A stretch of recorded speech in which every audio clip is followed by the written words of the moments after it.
So welcome everybody, and I'm happy we could join again. And as you all know, our topic today is media literacy, and we were talking a little bit before we started. This is a very important topic to me personally, and it will continue to be very important to the museum going forward. I think it's one of the best skills we can use and teach.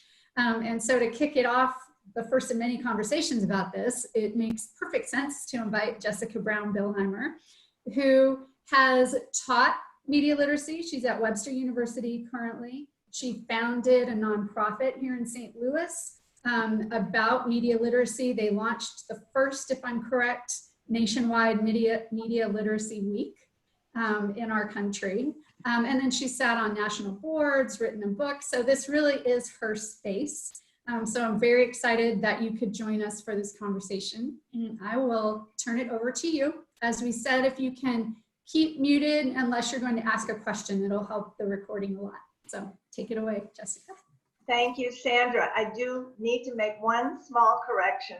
I've not written a book. Oh, okay. Actually, maybe you talked to Susan Fadum one day. Who knows? I was writing. We're working on one. But working on the book. Okay, thank you. So thank you. Anyway, this is such a great pleasure. And thank you for the invite, especially that it is for the Holocaust Museum and Education Center here in St. Louis. It is something dear to my heart. Actually, I have an uncle who has given a testimonial. They are a late uncle. And so it's important. I'm glad you've called this Docent Enrichment. You know, today in this short period we have together, these will just be little nuggets, little introductions. Certainly, I want to make myself available to any of you, anytime, to prolong or to add to the discussion any questions you may have, because this is going to be something that, these are appetizers, okay? These are appetizers to get going, to, you know, if you take one of these away today, I'd be thrilled, okay? So media literacy, it's a funny term. Everybody asks about what does that mean? I don't know why, because I've been with it for so long. I started out with the Creating Critical Viewers program for the National Academy of Television Arts and Sciences in the 90s. And then I discovered this, and then I went on to become both a student and now a teacher of it. But it throws people. So what better thing to do then is to offer up, and can everybody see on the screen? Okay, good. The media literacy simple definition. Whoops, let me go back. Sorry about that. The ability to access, analyze, evaluate, create, and act using all forms of communication. Now, access, of course, is a very important dimension here. If you cannot access content, it's the whole issue of the haves and the have-nots. If you don't have access, you're not part of the conversation, you're not part of the information, environment, et cetera, et cetera. I think people especially who are involved in such work, such volunteerism and work, say with social justice, understand this, how precious that is to talk about access. Analysis, evaluation, now create. A long time ago, media literacy was solely about the consumer. But quickly, as the movement evolved, we started talking about how important it is not only for the consumer, it's important for the creator of messages, for the producer. And we are all, I'm sure you'll all attest to this, we are all both consumers and creators of messages. The minute you send an email, you are a creator of a message, okay?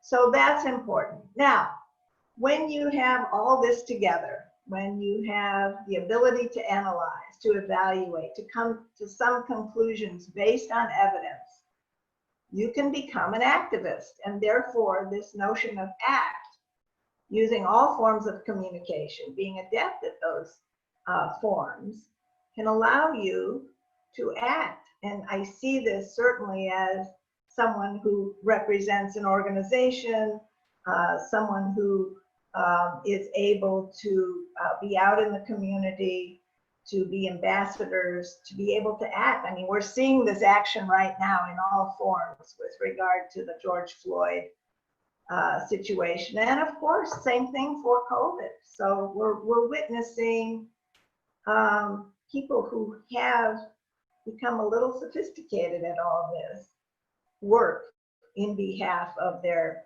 various publics. So let's go on to the next one. Media literacy builds on the foundation of traditional literacy. If somebody wants to, what is literacy? Somebody want to talk? Okay. I would say it's the ability to comprehend and understand, and then relate it perhaps in some other medium or to somebody else. So the traditional literacy is to read text, okay? We've read books, but we expand the notion of reading to read all kinds of text. We read not only the text in a book or the text in any kind of reading format, as we know, letters and words, but we expand on this notion, expand on this definition to include reading audio, reading film, reading all kinds of screen elements. It's any text, and we expand on that notion of text. So is that pretty clear so far? Is that we've expanded it from the reading, the traditional reading, to other forms of reading. I have a question, Jessica. Does it have to just be reading? Because so much of so many people's news is listening, on TV and, Yes, the reading should be in quotes, because when we're talking about reading, we're expanding that notion of reading, and that is exactly what you're talking about, okay? So yes, it's reading all kinds of visual text, listening, observing. Yes, absolutely. So thank you for that. And I should have put that reading in quotation marks at this point. So basically, it's how we access information, whether that's reading, visually, audio. It's accessing information. Accessing and filtering, taking it in. Yes, yes. So what are we talking about when we're talking about media? So Kathy, we're getting into that here, We're talking about mass communication channels. So, and especially now with, our digital world, especially. It's the ability to encode and decode symbols and to synthesize and analyze messages. So one of the things I like to do in class is talk about approaches to media literacy. And you can use the production approach, you can use the mythic approach. There's where you get into decoding symbols, for instance. Autobiographical approach is a wonderful thing, especially in this environment that you all are in, okay? Because we're really talking about people telling stories. Storytelling is autobiographical. And so that is a wonderful analysis mechanism that we often use. Anyway, we'll go on. Media literacy, ability to encode and decode symbols transmitted via media, and the ability to synthesize, analyze, and produce mediated messages.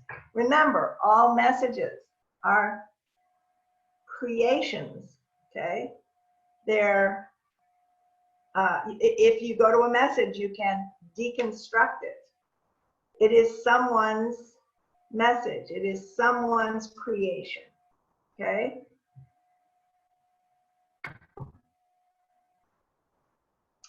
So, media literacy, this is very much what I live by. It empowers decision-making in the classroom, the living room, the workplace, the boardroom, and the voting booth.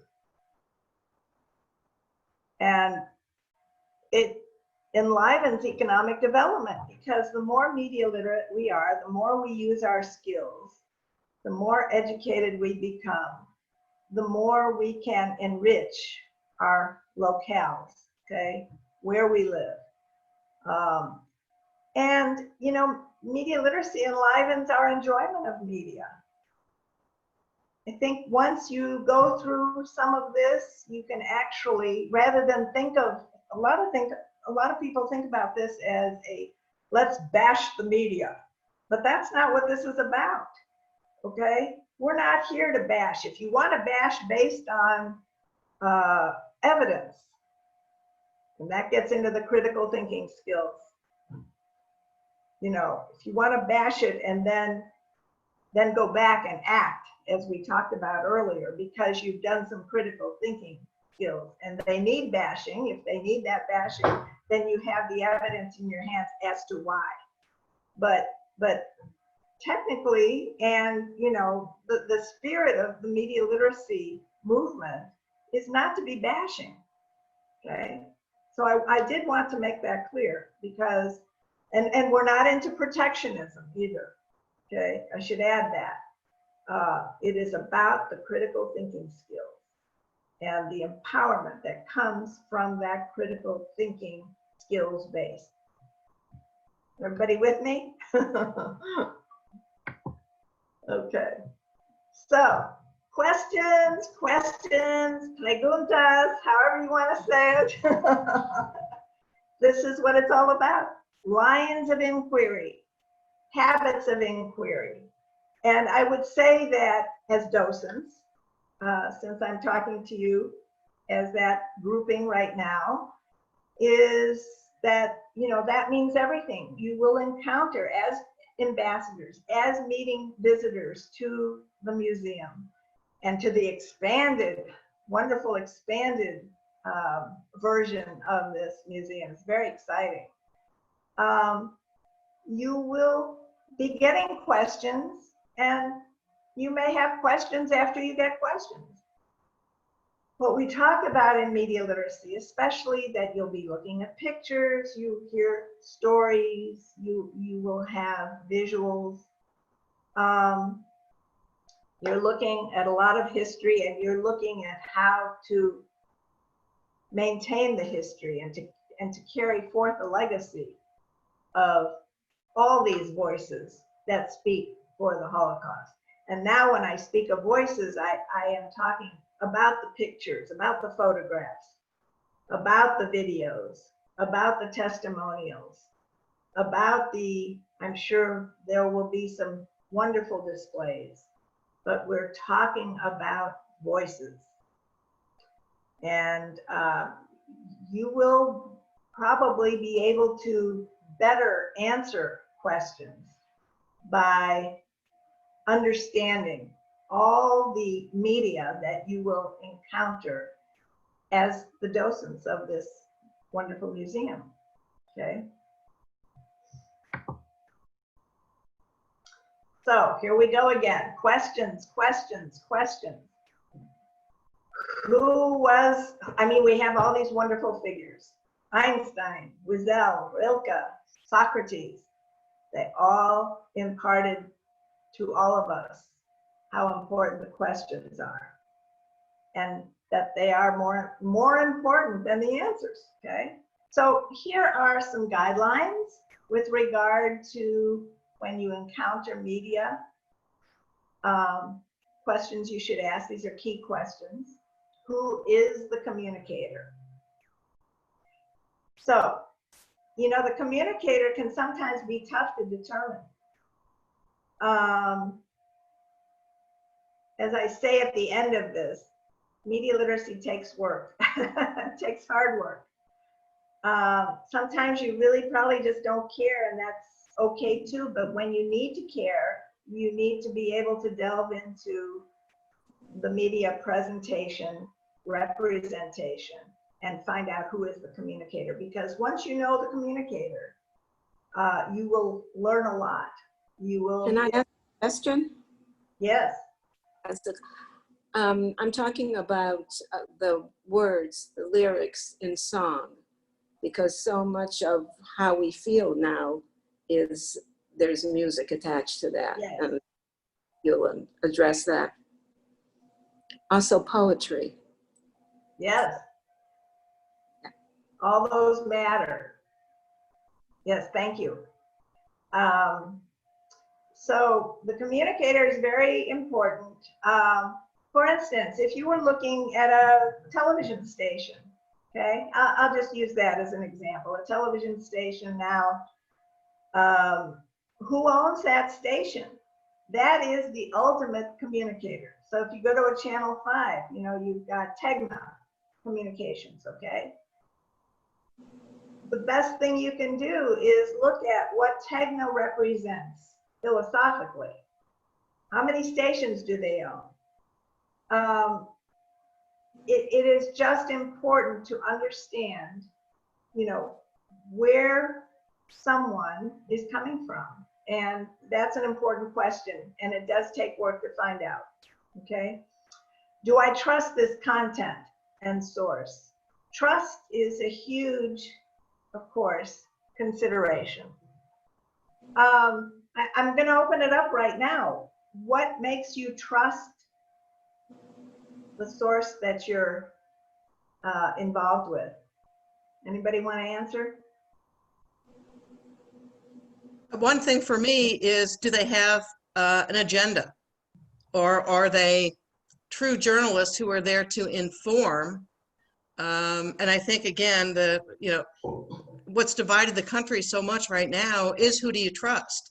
And when you talk about information, the same piece of information, there's some, you know, hot button words that mean one thing to some people and something else to somebody else. And we've gotten in my lifetime from, you know, Walter Cronkite, who everybody watched. And so everybody had, in a sense, the same point of view. You've stolen my show. So, yes, you know, back in the day, it was much easier. And even I have talked to scholars who even have said, even now, despite the fact that our environment is good as it pertains to voice, okay? Our environment is very good because we can seek out lots of voices, and it's more voice than we ever had way back in the day. But there was less siloing, less polarization. The national conversation was simpler, but you still had your sources if you were so inclined to seek them out and, you know, expand on those conversations or totally refute them. You brought up words. That was part of stealing my show. We're going to get to words later, but words matter. It is such an important dimension in understanding what you're listening to, okay? And it can determine who is the audience, by the way, the types of words we use. For instance, I'll just throw this one out. You know, we hear about the Middle East, Israel, and, you know, there's one faction that calls it settlements, another one calls it neighborhoods. Those are words that represent different voices. So we have to be familiar. We have to understand through words, you know, how to determine audience. You can easily do that. Again, it's not easy. I should say it takes work, but you can determine it. Okay. So, Jessica, I have a question back to trust. Yes. how do you handle the people who trust the source that tells them what they want to hear? That's obviously not being media literate, but those are people that we have to interact with and change, change their views. What are you asking me again? Say it again. But you said, how do you trust a source? Yes. And some people will say, I trust this source, and other people know that it's not necessarily reliable, except, person thinks it's reliable because it tells them what they want to hear. So how do you address that? You counter that with evidence that speaks, to the contrary. The only way, you can get very emotional about these arguments. I mean, families have broken up over which channels they watch, which communicators they listen to. Families have broken up as a result of this. Friends have, cut ties. But, you have to stick to the evidence that you come up with that really does support your trust factor. So, in building trust, I can tell you the other, I think, very strong, what is the word I want to use? When a source makes a mistake and corrects it, I think that is one way to give more trust to that communicator. When a newspaper can make corrections, there are content makers who don't do that. So I think by making mistakes and correcting your mistakes, I think you bring value to the relationship you have with your audience. Does that help?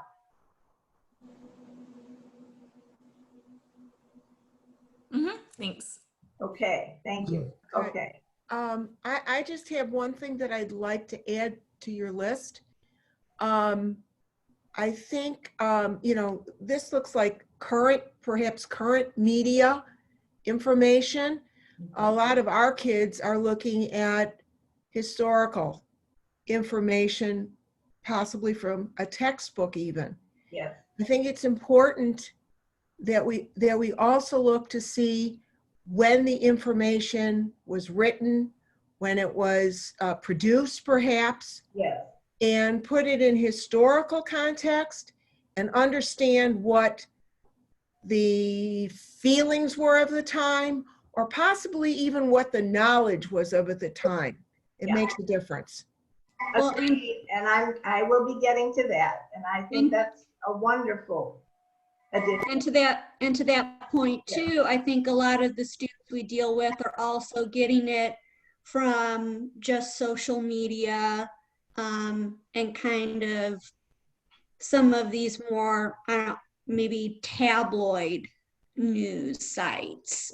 So they're getting just online information, like posted, Twitter, Facebook. Yeah. Any of the analysis that we do, you'll be able to use it regardless of the platform, okay? Jessica, one of the things you might consider adding too is, why are they telling me this? Because and we live in a post-factual age, and so much of this is cognitive dissonance. I'm going to believe whatever supports my opinions. So sometimes if we think about what is the purpose of the source, what is the source's function, we can discern the validity of the content. Absolutely. What I have going here right now are the key questions that have been, and it's really, this is kind of it evolves, but all the experts in media literacy get together with the National Association for Media Literacy Education, and we decide on these questions. But again, getting into the deep inquiry, the habits of inquiry, you go deeper, way deeper. This is the beginning, and I would agree with that. What's missing from the content is very important too. that can say reams about something. That can tell you a lot about what's missing. I mean, this thing with COVID right now, I guess in Nicaragua, they haven't mentioned COVID at all. It's the elephant in the room right now, and nobody is talking about COVID, unfortunately. So what's missing? And then you have to ask why. Why is it missing? What's going on? Again, more questions.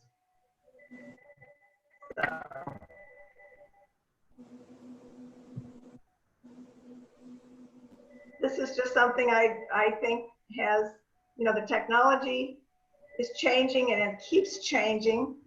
But what I want to add to this is that these questions as your foundation are always relevant and will always help you, okay? Regardless of the technological changes, regardless of the platforms, regardless of the audiences, et cetera, and the churn, the key questions that I've introduced to you should help you as a beginning.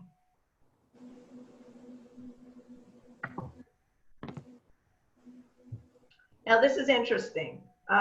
We're getting into, you know, talking about, we haven't left the topic of fake news. I will give you the background on fake news as a turning point was in Macedonia in 2016 in Vilnius, where all of a sudden this discovery of all these little, I'll call them manufacturers of all this news. If you remember Cambridge Analytica and Facebook, that whole debacle, well, it's big, it's worse than that now, frankly. But that was an extraordinary turning point for this notion of disinformation, actually, and fake news and its effects on society. But what was interesting last year is this finding. Most robust finding is that the oldest Americans, especially those over 65, were likely to share fake news to their fake Facebook friends. Most likely. They're educated. Lots of educated people. And this is a good, you know, you can go back to this. And again, you'll have this recorded and you can go back to this. I'm also going to share with Sandra and Dan a list of resources that I'm glad to share with you, but they're not on here right now. But this was an extraordinary revelation last year, because ironically, it was some of the seniors were blaming the young people for so much of the fake news. And so this was, you know, an interesting revelation following this. Could this, Jessica, could that be because the people in that demographic are more used to what they had in the past, where they got a piece of news and simply trusted it, and they haven't developed the skills of critical thinking as they've aged, myself excluded, of course. Yeah. Yes, there's that. There's also an elitism among the educated. Okay. That elitists think that media do not, you know, affect them. That we have found that in a lot of the scholarly works, that there is an elitism among the highly educated. So, and I'll leave it at that. Now this piece that I just brought up is an excellent book. I definitely recommend it, because this is about the intersection of information and entertainment. Okay.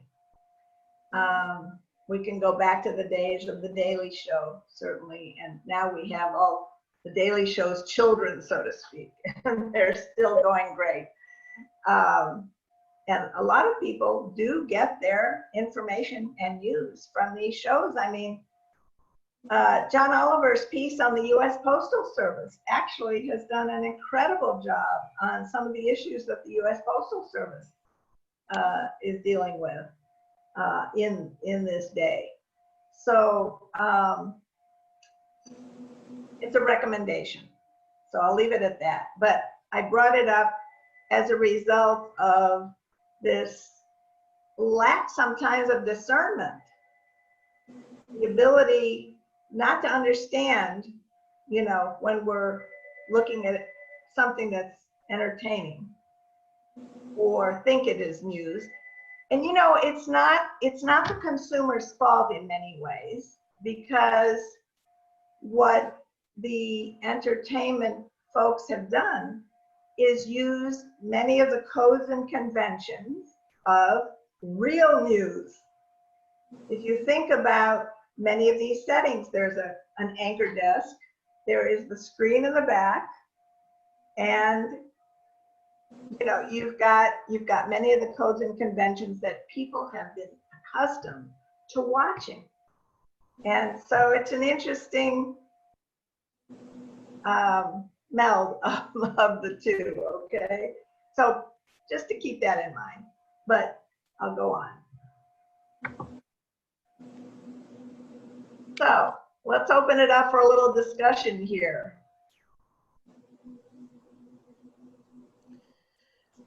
You mentioned, you know, kind of being surprised at some results of these studies that show where people get their news. I have read in recent years that a lot of people, probably younger people, get their news from the late night shows, the Yeah. Tonight Show and those kinds of things. And they're jokes. It's not news. You know, they're from the monologue or whatever, which is kind of shocking. And I will just mention that, again, I don't want to get political, but it's kind of hard not to.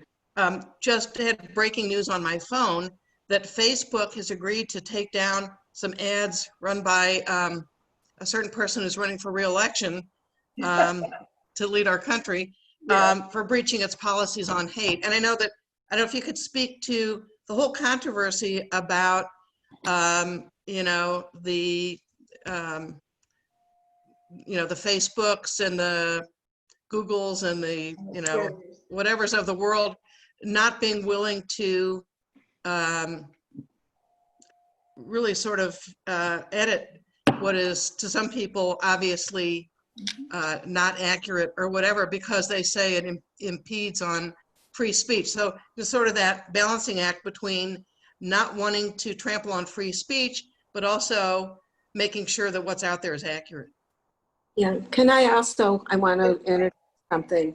I'm sorry, Kathy, it's when they show something, a newsreel, over and over and over and over, Yeah. has there been a study, like at first you're fascinated and you look, and then it gets to a point that you turn negative about it because it's like this. right. So I don't know who decides this is going too far. We'll stop it here, but let's keep going over here. And that could be effective or that could not be. But I just know how I react, and I think a lot of people here would do the same. No, I think all of us are immediately thinking about that horrible video, and video as primary source now, as primary witness. We cannot deny that video has become the witness of choice lately, and that won't stop. There have been some wonderful, and I'll send a link to a blog of one of my media literacy educator friends, an excellent blog on just that. But that repetitive factor, for one thing, there are several things to take into consideration. Some people are watching the news all the time, and so they are affected by that repetition. There are the concerns that, you know, should they be showing it all, you know, again and again and again. So it's a wonderful question, and I think it's a wonderful discussion, and I think I think people need to make their concerns be heard. I really believe that if there is enough action among consumers, they can have say and they can have sway.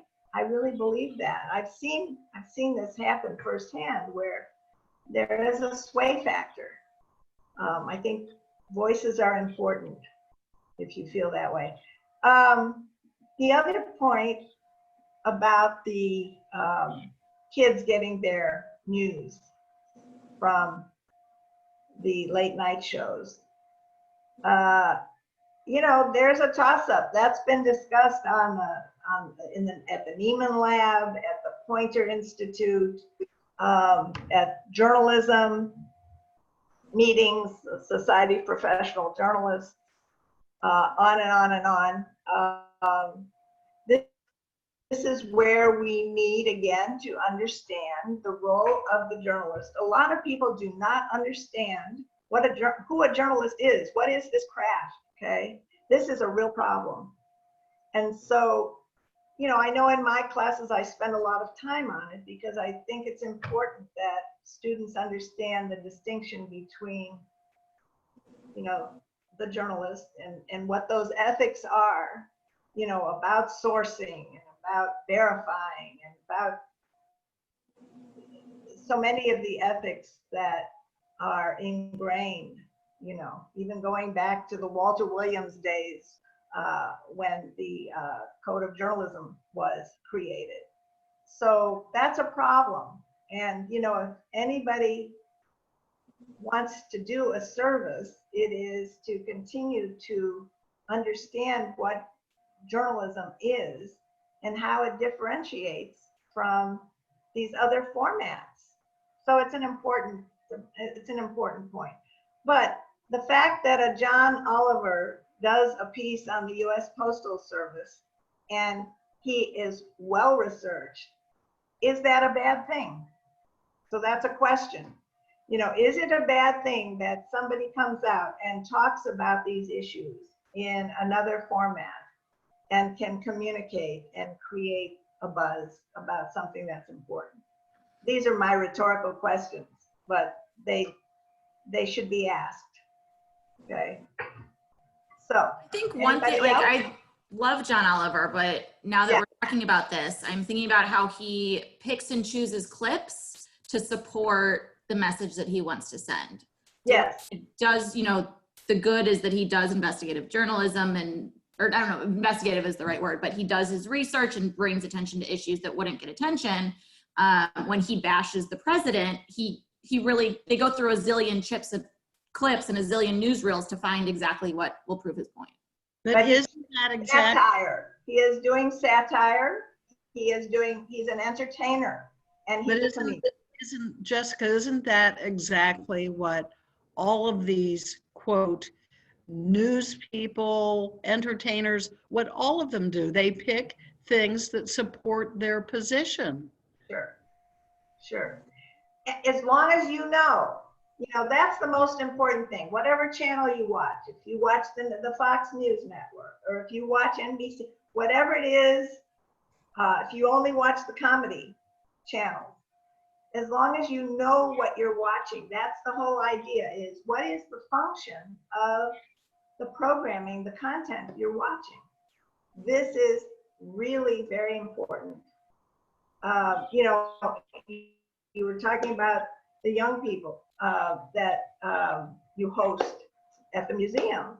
That's an important conversation to really convey to them. You need to understand what it is you're reading and what it is you're watching, what it is you're listening to. Social media platforms, for instance, the idea of passing on information without verifying, if it's accurate. So Jessica, I have a quick question. Please. So when we talk about to tell the difference between factual and opinion statements, I mean, I get the opinion statement, but where are there sources that we can regularly go to where we can get the facts? And or are we just kind of left on our own to kind of do our research? Are there places that we can at least start? The foreshadowing begins when someone calls itself a news program or a news vehicle. You know, you've got your legacy newspapers, you have news programs. I think one of the problems for consumers now is the fact that you have your excellent journalists who then appear as pundits. That's a problem because that confuses consumers because they've given their opinions on some other show and then they go back into the news environment, the strict news environment. And I think that causes a problem for folks. But the idea that, I guess, understanding the function of something, when a show identifies itself as news, it is usually giving news. And then there are the opinion shows, and they identify themselves as sometimes news and opinion. But the language that's used in those shows is very important. When someone asks somebody what they think, you are immediately getting an opinion, you know? So I'm gonna send another link as well on this very question because I think, of course, it's an important consideration for you. And it's a very frustrating one. But it is difficult. I think it's more difficult for the consumer now. Another question?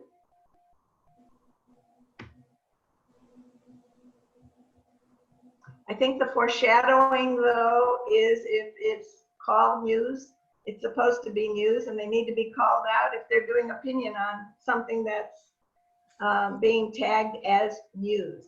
And I think— Well, you mentioned Fox News, which calls itself Fox News. But there are some people who don't see them as news. You know, I'm one of them, you know, that it's all opinion and it all has an agenda. And back to your question about how do you differentiate between factual and opinion? For me, the factual, you consider the source. If it's somebody who is respected and, you know, reputable in their field, whether it's somebody like Dr. Fauci or whatever, versus, you know, somebody else. But when things are labeled as news that I don't believe is news, that confuses people as well. What about the people out in the screen, out in the, you know, the people who are doing the reporting in the field often do a great job on Fox News. Where things go awry is when you have the anchor responding in a very ideological fashion. That's when you can tell the difference. Okay. Well, and I would say I would throw CNN and MSNBC into the mix as well. I mean, they can be just as incendiary as any particular news program. So as a result, I don't watch any of them. So there. Well, I agree, and actually, I think things have gotten so polarized in this country, right, that like a CNN, which used to be more, I don't know, moderate in the middle, more journalistic. There are some reporters and anchors even on CNN who you can tell they just can't keep their opinions about, you know, a source or a politician to themselves. So it's kind of damaged all of what used to be more what people would call mainstream journalism. Right. What about, so I asked the question though, what about the actual news portions, the formats within those, under those umbrellas, you know, at Fox? What about, oh, go on, I'm sorry. NBC. Go ahead, Sheila. And I was going to ask about the effect of showing the news people, who are now entertainers, but showing them in a home environment. You feel differently when you watch them with their little kids or doing something, gardening or whatever. Good point. Good And point. yeah, You know, it's interesting. I'm on the board of the press club, and I'm working on a big program now online that will be interviewing all kinds of communications specialists, the GMs, the general managers at stations, people doing stuff in the field, you know, what has, in the context of COVID, okay? And that's a wonderful point you bring up, because they're in their homes with their dogs and their kids and the flowers in the background, and you get a personality, of course, from the backgrounds. It's an excellent point. And what does that do to the seriousness of you know, of the message? And one of them's a personal trainer, and she does things on, Jessica, Yes. a good friend of mine was the former general manager of one of the TV stations in town. And one time he asked me, he said, what's the purpose of the 10 o'clock news? And I said, whatever. And he said, wrong, it's to sell advertising. Yes, and all this is also, we must remember that media are businesses, okay? You know, again, I'll use 5 again, because when they announced they were having furloughs in this context of COVID, and to think about what is happening, we have to support local, okay? First and foremost, that's my thing. I'm getting on my opinion block right here now, but I feel so strongly about how important local is. And when I saw the furloughs and what that means for local news, that weekly newspapers just went down the sewers. We lost so much in this time. Will they come back? Some won't, you know, but yes, very good point.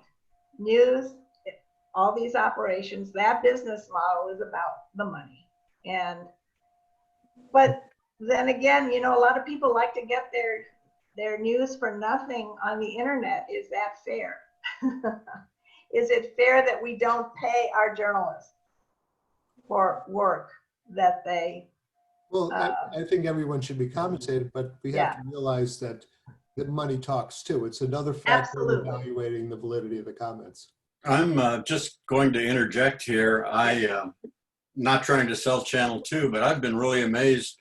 I'm sometimes able to watch their 11 o'clock a.m. news, and I one time had to double check. Did they just say it was a CNN reporter? But they run CNN reports. They run Fox News reporters, but those Fox News reporters, the actual news reporters, to me are relatively fair and balanced as they want to be. It's those commentator shows that get quoted and are just, so anyway, like I said, I'm not trying to sell Channel 2, and the other good thing I think is to switch up. If I watch maybe Channel 5 at 6, I'll watch Channel 4 at 10 or Channel 4. Bravo that you do that. But Bruce, you made such a good point. Well, they announced that they're showing something from another station. That's important, because you should know what you're watching. They should always announce that they've taken this from wherever. 2, you complimented the reporting, which can be, to use the old journalism phrase, which they stole, and it started to mean nothing after a while, fair and balanced. Unfortunately, what happened when Fox started using that, it became, I guess, diluted after a while for many. Well, I guess I've just been really so impressed with Channel 2. Like I say, I have no connection to them. I did work for Charlotte Peters for a summer, but that was ages ago. But yeah, I've just been really surprised at how, as a Fox affiliate, they can be give such good local news. You speak to the importance again of local, and if you feel that way, we really, you know, again, going back to the elitism aspects, I know people who love to say, oh, I don't watch local news, I don't read local newspapers. It makes me cry, Really, I think it's important to support local. This is where we live, you know, we do need to support them. Again, back on my soapbox, I'm sorry. So let's move on, but thank you. Those are good. Those are good. I have a comments. comment, if you don't mind. Pardon? I have a comment about what Bruce was saying about Channel 2.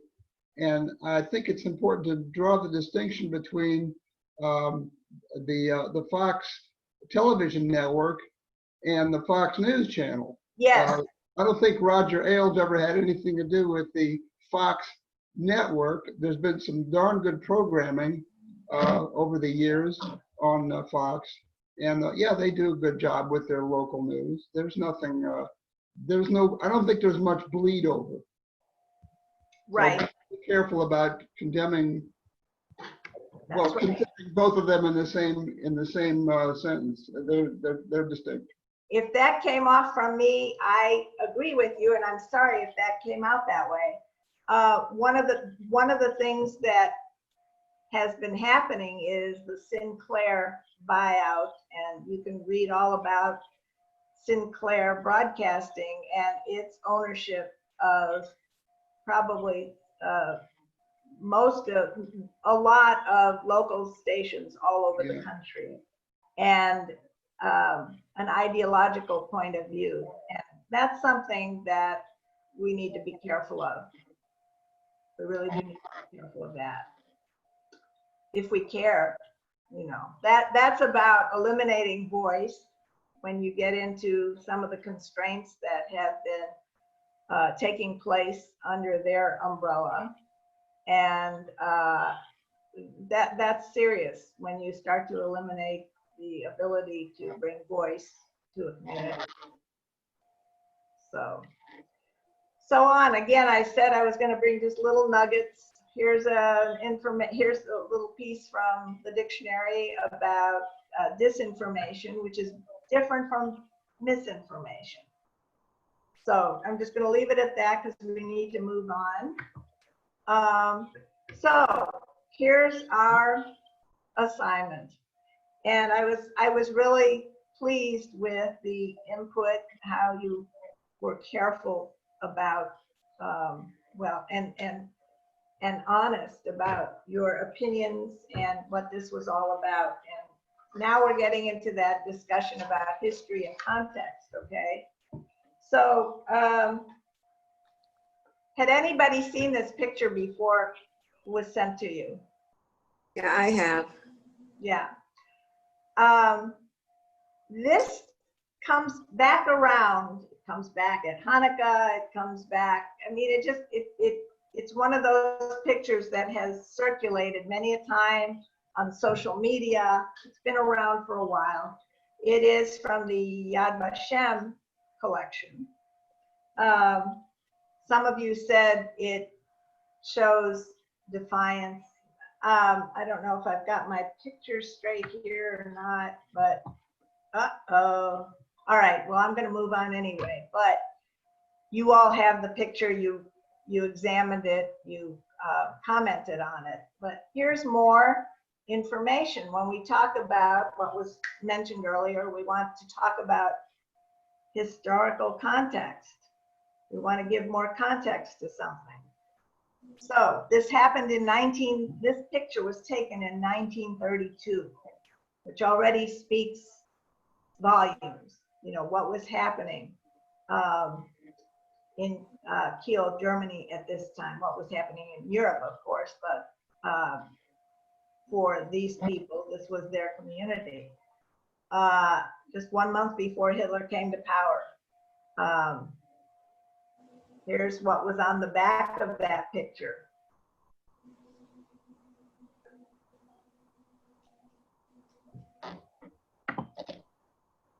So digging deeper. So we talked about inquiry, you know, what more do we want to know about these? Who are these people, you know?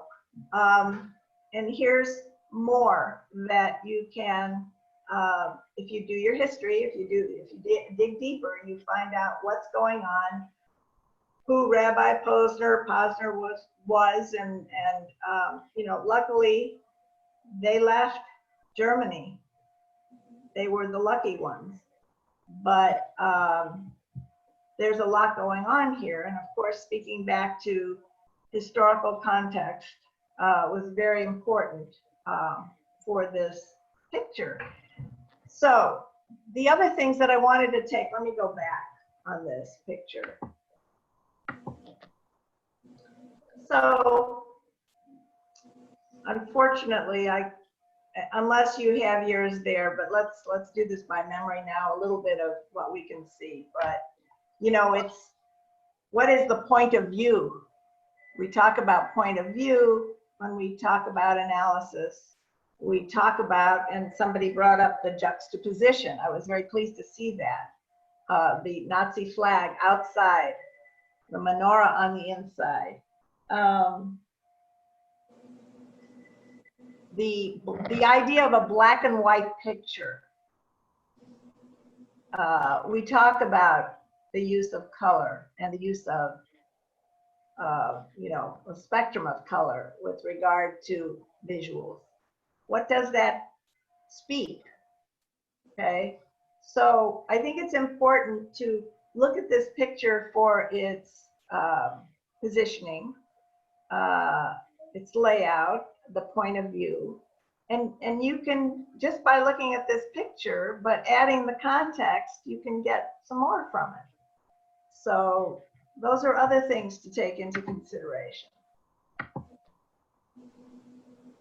Okay. So if you, Jessica, if you Yes. just look at the picture, Yeah. it would be customary to put a menorah on a ledge because that's where you keep a menorah. And the view outside of their window had this banner with a swastika. So certainly anyone seeing that would be free to go off into whatever ironic, you know, juxtaposition. But when you see what she wrote on the back, yes, whether that occurred to her later or had to do with taking the picture, whatever it was, you know, that makes it very clear that it's not an accident that it's absolutely. there, and that there's a specific message there. But you wouldn't know the words on the back just from looking at the image itself. No. You're right, Dan. So I went and I did my homework. I happened to remember this picture, so I thought, okay, that's a good one to send, and let's see what everybody thinks. There is a notion of affective response. It's the emotional response that we have from a picture, and certainly everybody had an emotional response to that picture. Okay, so you know, if somebody's curious about it.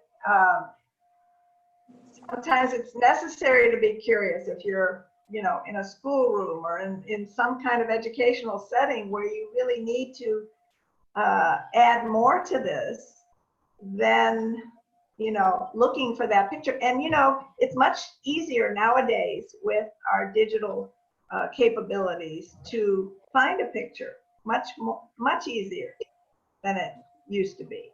Quicker, I should say. And that's where I found what was on the back. I found that this was at Yad Vashem, and the happy news that they left Germany and they lived. But it's not the fate of many of the people who lived there with them, unfortunately. So. Which would have actually, if it would have been later in the war, as some people put on their forms, or if in fact they had not survived, that would have given that picture a completely different sort of last cry of defiance. Absolutely. It's still an incredibly powerful image, and it's nice that they actually did get away and survive. But it would have been a completely different context. Right, and you know, when you look at the picture again, and there was one response that talked about, oh, you know, goodness, we know what happened later. You know, it's interesting to look at these things 50 and 60 and 75 years later, you know. because the cultural contexts are very important to consider. Okay, culture, historical, what was going on. Hitler was just going to take power a month later here. So there could have been many captions had you just looked at that picture and commented without doing, you know, anything more. So anyway, I'll move on. I can tell we're going to need a lot more of these sessions. We have about 10 minutes left. Okay, thank you. I was going to ask where we were because I didn't want to look rude. I didn't want to be rude and look at my phone. So Should here we get assume was the last photograph the Posner family? Yes, yes, Uh-huh. yeah. Language matters. We were talking about words earlier, so here we go. When we do media literacy, we look at words, connotation. So I think this is powerful right here.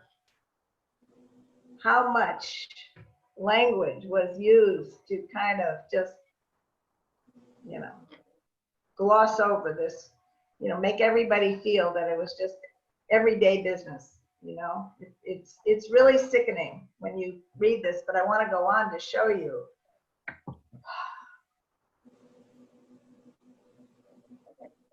To obscure the mechanics of mass murder and make genocide more palatable to themselves.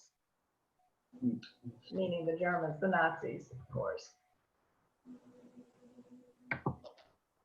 Now, this is a fascinating story. I would recommend you go look this story up in the New York Times. I was so moved, I can't begin to tell you. I don't know if any of you read this about Nachman Blumenthal.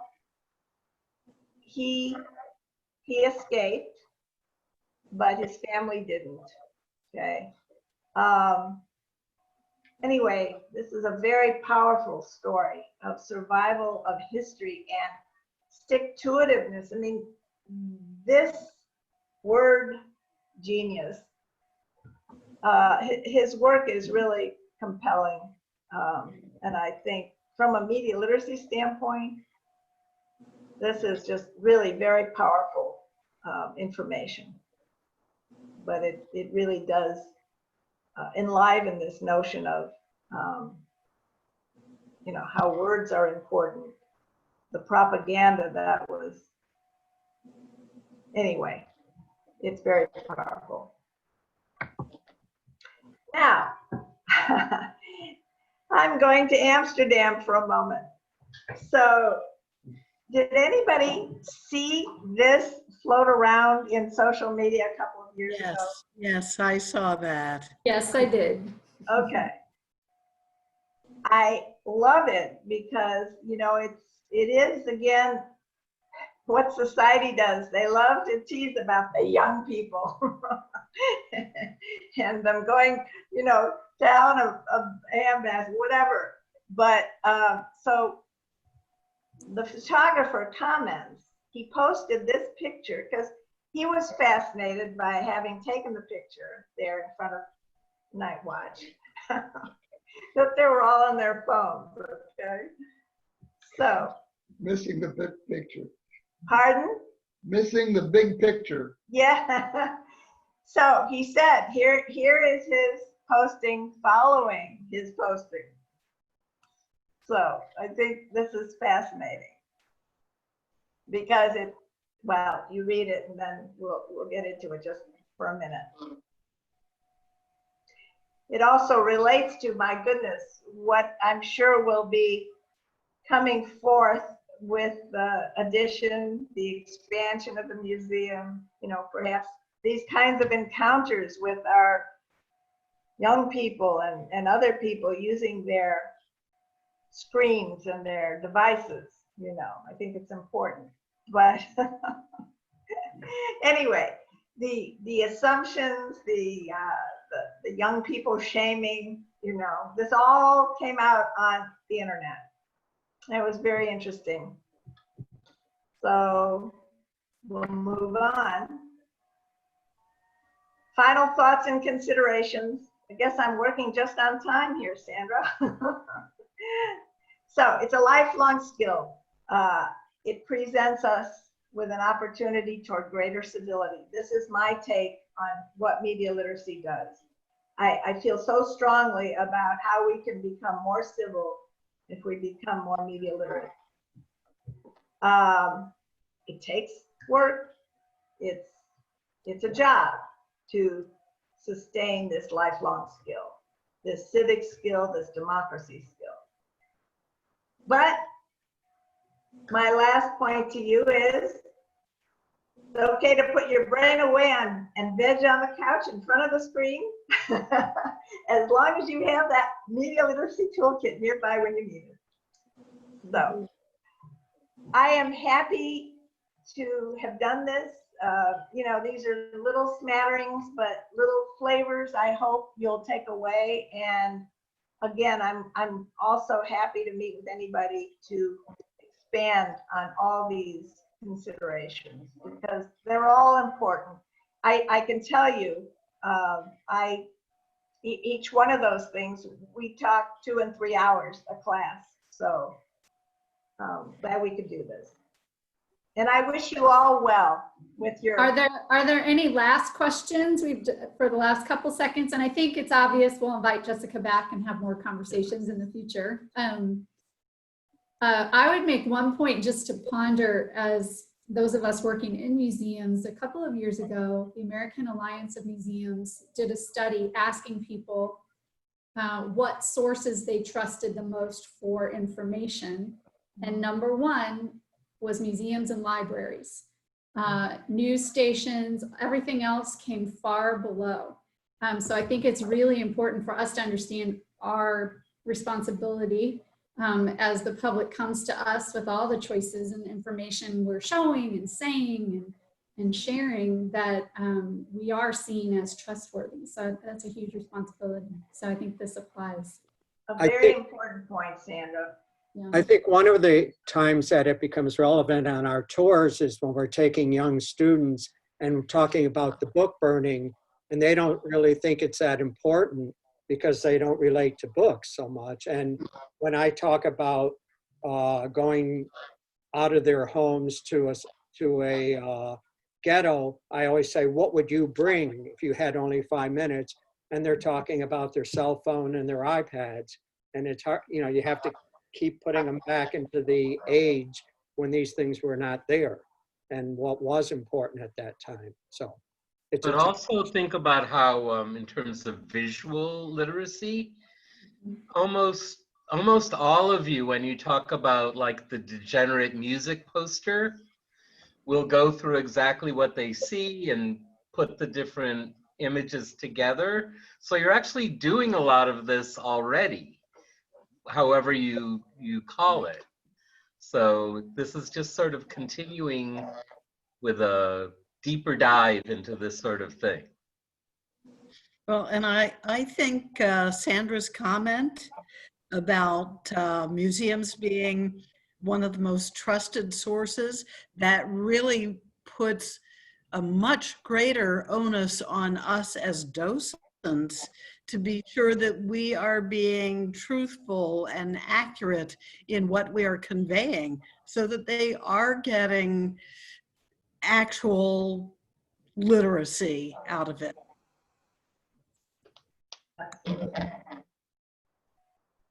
Well, thank you, everybody. We did record this. We'll make it available. And thank you so much, Jessica. I really appreciate your time. And like I said, it'll be the first of many conversations around this. It is very important for us. So thank you. Thank you, everybody, for coming and for your attention. Thank you. Thank you. Stay well. Take care, everyone. You too.